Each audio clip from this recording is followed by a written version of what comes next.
So you're joining me on week 2 of having 0 alcohol in my life from being a pretty regular drinker. And I'm finding it really hard.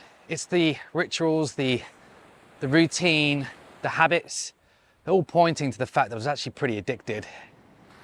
But I've found 5 techniques that I'm using that's really helping me, and I'm going to share them with you right now.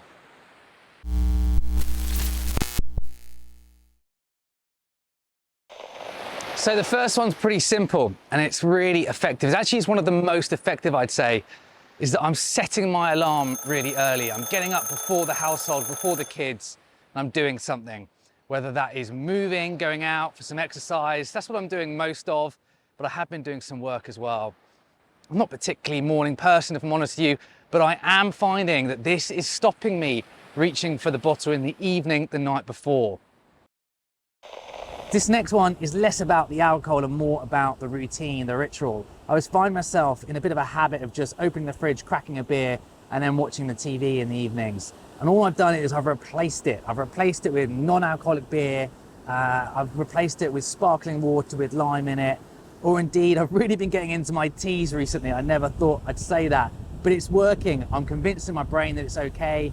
And the best thing about it is that there's 0 guilt the next day. In fact, you feel really good for it. So I highly recommend replacing that beer with something else, keeping the ritual, but just changing the bad habit.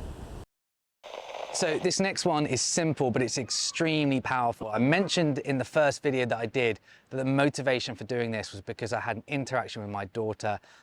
And what I've done is put a picture of her on the fridge where I'd normally go to grab a bottle of wine or open a beer.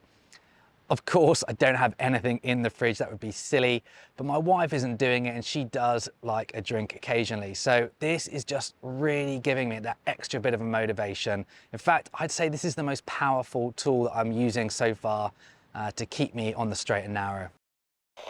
So the next one I want to talk about is rewards, because I was finding that I was rewarding myself with alcohol without realizing it. So if I did a big job, had a stressful day, I did something right, then I would celebrate with cracking open a beer or having some wine.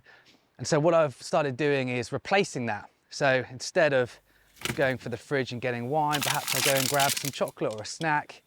You know what I've actually started doing? I'm really into my surfing, and I've said to myself, if I can do 4 weeks without booze, well, I'm gonna buy myself a new set of fins as a reward. And it's really helping, it's really working.